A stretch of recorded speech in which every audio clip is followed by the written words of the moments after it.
एक यस्तो सिरियल जसको हरेक एपिसोड हेर्नको लागि लाखौं नेपाली दर्शकहरू पर्खिएर बस्छन्। हो, म कुरा गर्दैछु नेपालका अनेकौं सिरियलको बीचमा आफ्नो छुट्टै इतिहास बनाउन सफल बुहारी सिरियल, जसले 2081 सालको सर्वोत्कृष्ट सिरियल विधाको अवार्ड पाउन सफल भयो। बट रियल क्वेसन इज कसरी हाम्रो देशका कैयौं फेमस सिरियलले प्राप्त गर्न नसकेको कुरा कसरी बुहारी सिरियलले गर्यो त? यसको पछाडिको मेन स्ट्र्याटेजी र युनिकनेस के छ त? आउनुहोस् आजको यस भिडियोमा यही विषयवस्तुको बारेमा जानौं। Because today I am exposing Buhari serial how to achieve 2081 best Dhaneshwar award.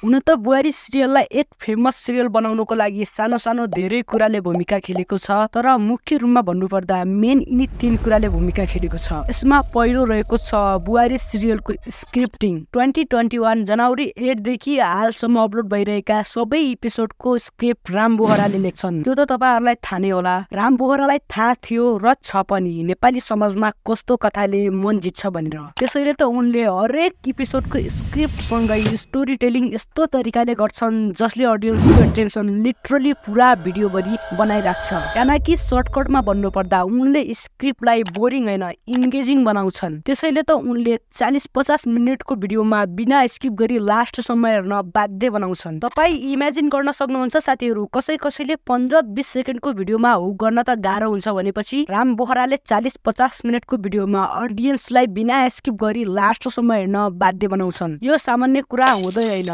जो राम बोहरालाई राम्रोसँग थाहा थियो। अब दोस्रो रहेको छ बुहारी सिरियलको मिस्ट्रियस स्टोरी। एकतिरबाट इन्गेजिङ स्टोरी र अर्कोतिरबाट भिडियोको हरेक पार्ट मिस्ट्रियस सिन, जसले दर्शकहरूलाई भिडियोमा झन बनाइराख्न मद्दत गर्छ। तपाई बुहारी सिरियलको भ्युअर्स हुनुहुन्छ भनेपछि तपाईहरुलाई फिल हुन्छ होला यसपछि के हुन्छ होला। जस्तै उदाहरणका लागि तपाईले यो क्लिपलाई हेर्न सक्नुहुन्छ। तिनीहरु पनि नागिस्तान जान लागेका हो कि क्या हो? पहिले नजानु। यहाँ एउटा अल्पत्र परेकी महिलालाई नागले लगेर राखेका छन्। अब मिस्ट्रियस स्टोरीकै कुरा आउँछ भनेपछि तपाईहरुलाई अरु म केही उदाहरण पनि दिन चाहन्छु। जस्तै मुनालाई जंगलमा नागिनीहरुले राखेको उदाहरण, सुर्ती र सिर्जनाको बेमानी, पहिले देउता जस्तो व्यवहार गर्ने मुना पछाडी राक्षस जस्तो व्यवहार गरेको, कमलाको उपचारको लागि लिएको पैसा चोरले चोरेको र रामले मुनालाई घरबाट निकालेको, नजाने कस्तो कस्तो कुराहरु छन्। म यो भिडियोमा व्याख्या पनि गर्न सक्दिन। साच्चै भन्नुपर्ने हो भनेपछि बुहारी सिरियल जस्तो नेपालको मिस्ट्रियस सिरियल कोही सिरियल पनि छैन। अनि एउटा कुरा, बुहारी सिरियललाई मिस्ट्रियस सिरियल बनाउनको लागि साउन्ड इफेक्टको पनि धेरै नै भूमिका रहेको छ। त्यो त तपाई यो क्लिप हेरेर गेस गर्न सक्नुहुन्छ। अनि राम, त चाहिँ कोसित बस्छस्? कमलासँग कि मुनासँग? म कमलासँग नभएर मुनासँग बस्छु।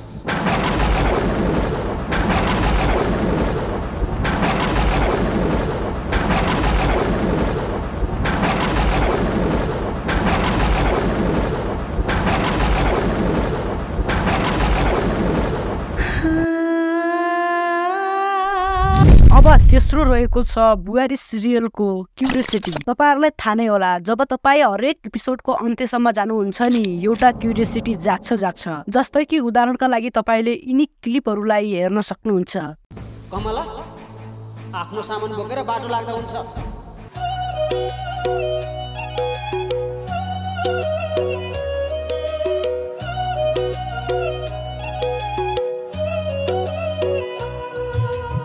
आजै त्यो छोडपत्रको कागज प्रहरी चौकीमा लिएर जान्छ। अब मेरी बुहारी एकैचोटि अदालतमा उपस्थित हुन्छ। जाऊ।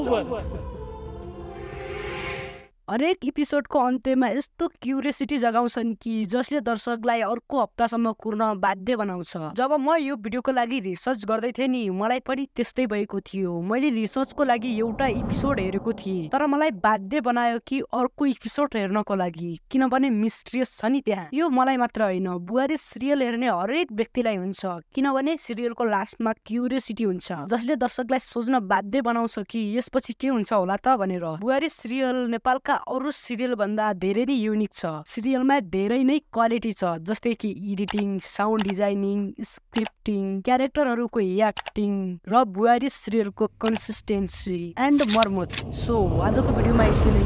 हस्त, थ्याङ्क्स फर वाचिङ।